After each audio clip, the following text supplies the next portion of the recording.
Sayranta ang fundraising activity nga gipasiugdahan niining usa ka bul-anon nga singer pinaagi sa mga online concerts aron makatabang sa mga kaigsuonang bul-anon nga nabiktima sa Bagyong Odette. We have this morning Crizia Marie Lasaca.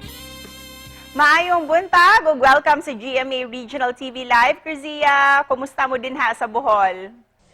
Maayong buntag mga kapuso. Thank you very much for having me again here on your program.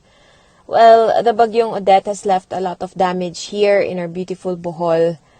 It's a difficult time. It's a tough time. Imagine a lot of Bolanons spent their Christmas, supposedly the happiest season of the year, homeless. And kami tanan dire sa Bohol, we spent our Christmas in darkness. Okay, total blackout man ta dire no since December 16. Plus, our signal is very unstable. In fact, doing this interview is quite a challenge. O kani si Odette, grabe gud ang pagsuway o ang challenge nga iyang gihatag natong mga kabisayaan karong mga panahona. Kami nang hinaot nga unta makabangon rata ni ining pagsuway nga ato ang giatubang karon, Crizia. Busa, let's talk about your virtual fundraising para sa mga biktima sa bagyo. Can you share this to us?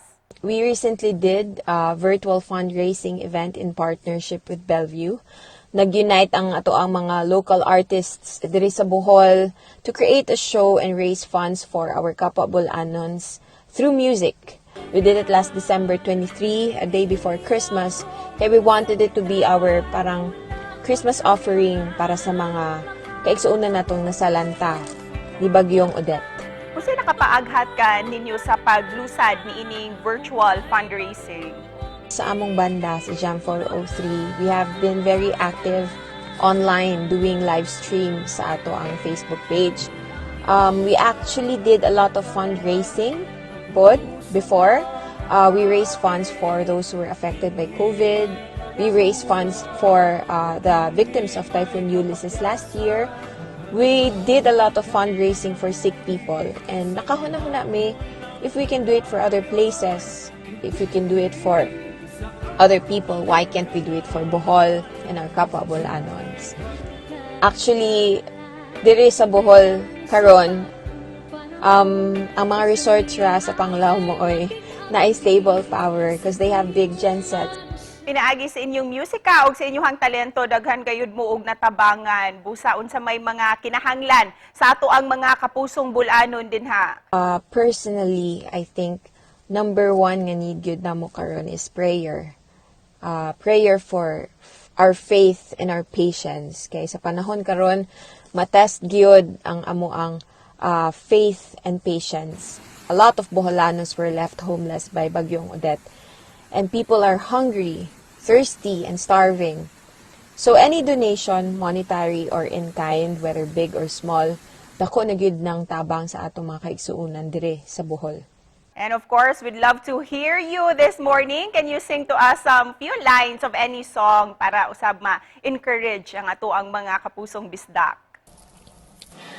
Leaves will soon grow from the bareness of trees, and all will be alright in time. From a wave so overgrown come the calmest of seas, and all will be alright in time.